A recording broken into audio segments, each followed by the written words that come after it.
The third section of the rubric deals with educational research. This is where a lot of people either get confused or they skip it or they don't read the rubric. They're not quite sure what to put, so maybe they don't put anything. It's really important that we have educational research in there. As you can see from the rubric, if it's incomplete or there's no connection, you can still get points.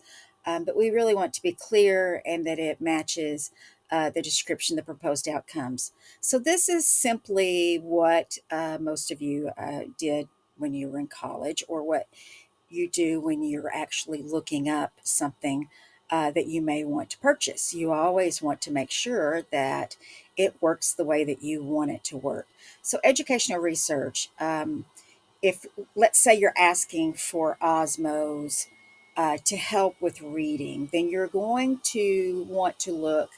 The best thing to do is to go to the Osmos website, and they have a ton of research that shows uh, how reading can be affected.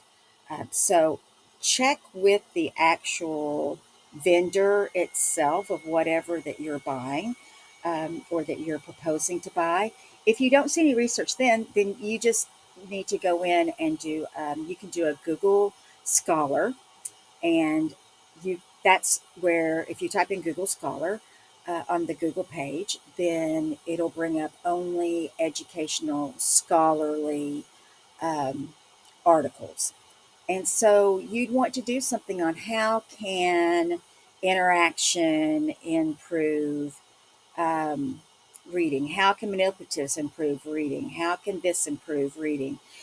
Make sure that you are looking at current research within the last 3 years, and make sure that it matches whatever your description is, whatever those goals are that you wanted, and whatever you want the outcomes to be.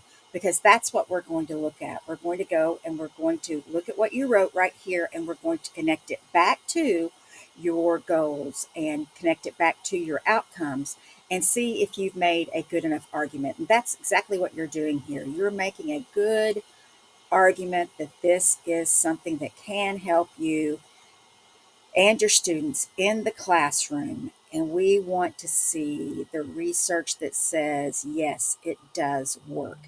Another point of that is, if you when you do educational research, always do your references.